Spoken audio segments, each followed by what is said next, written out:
They lied to us. They told us that the only provision a black man can give is money, and we ate it up. They trained us to make finance the primary focus of our relationship with him. They taught us that if he's not giving you money, don't even let him be a father to his child. Mm. If he's not giving you money, he has no say so. He can't tell you nothing.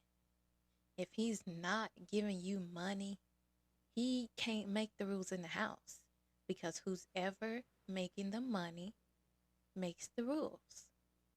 They reduced the black man's value to his wallet, and we went along with it.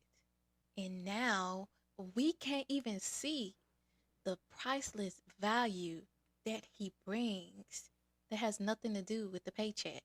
Now, I like where she was going with everything, but a man's value does have something to do with his paycheck.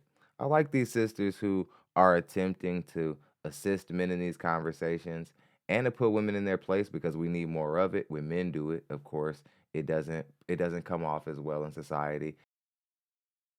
So it helps when women do it.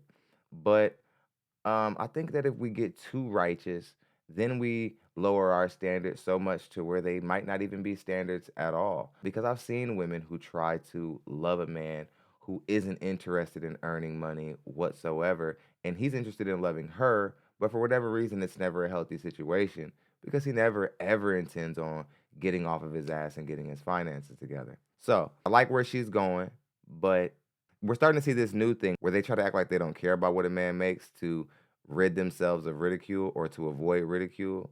But you actually do need to know how much money a guy needs to make to be able to be in your life. That's actually very important. But yeah, I like where she's going. I do think that a lot of our women have been lied to and steered the wrong direction.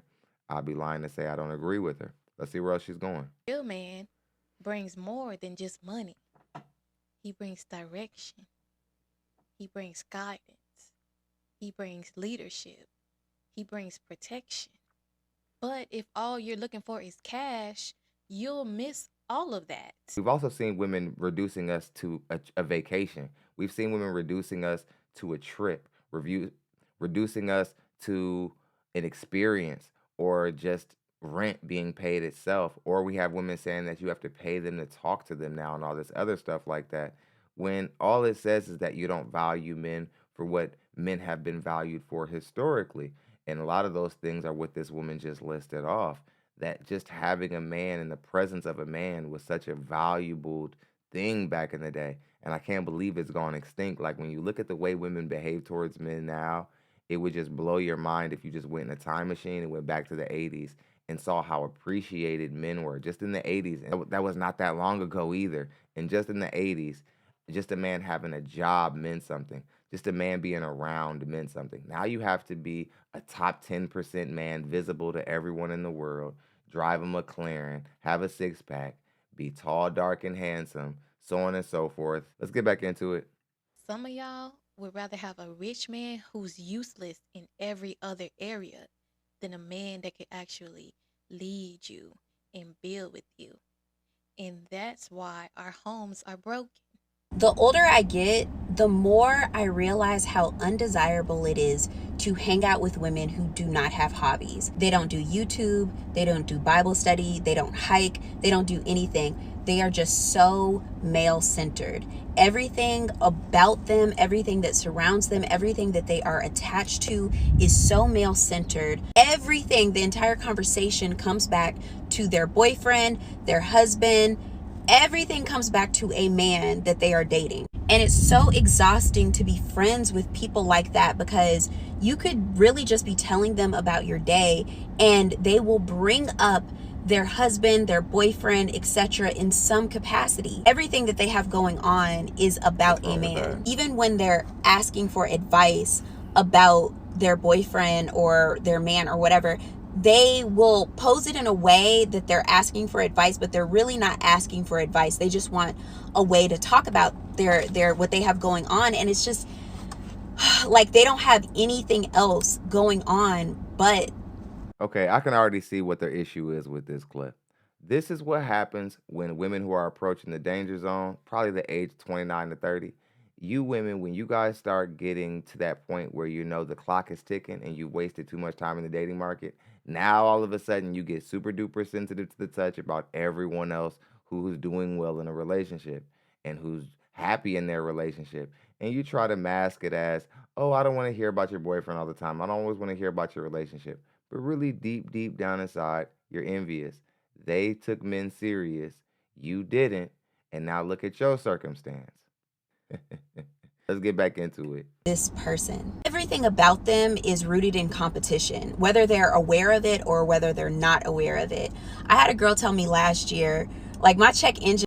Dang it. I hate to pause so much, but she said the word competition, and she said that everything is rooted in competition with these women.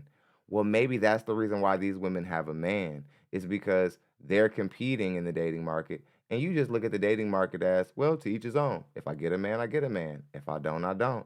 And the women who are competing and are thinking about men constantly and are prioritizing men properly are winning. I don't know, you're sitting back doing whatever it is you're doing. Not a damn thing! Let's get back into it. Light was on, right? And it was nothing. It ended up being like a sensor issue, but I told her that my check engine light was on, and she was like, never has my check engine light came on. And like, she was, I can't even, like, she was driving some car or whatever, and she was like, and I drive a 2000 girl, what are you talking about? It gets so draining hanging with. Oh, I see what happened. You were talking to your friend and your check engine light came on, and then she said, oh girl, my check engine light don't come on because I got a man, he fixes the car, and my man would never let me have my check engine light on, because if I got my check engine light on, then that means I don't got my man to fix it.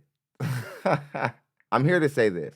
Your friends are mad petty. Probably should get better friends, but they're actually helping put you on notice about how serious you aren't taking men. They might be petty broads who might be looking to dig at you a little bit or whatever. Shame on them for that. But I'm here to tell you this, lady. They're playing their cards right. They're playing their cards better than yours. They're taking men more serious than you. Even though they might be being juvenile in their behavior and trying to rub it in your face, maybe, they're still winning. That's what you need to pay attention to. A lot of you women, you pay attention to like all the wrong things. You're like, oh, you guys are just always talking about your boyfriend and blah, blah, blah. Don't focus on that. Focus on why she has a boyfriend and why you don't. There you go. Start there. Hope you got something out of the video. STONLexy. Hit the subscribe button. Also hit the notification button to be notified every single time we post videos just like this. I'll see you guys on the next one.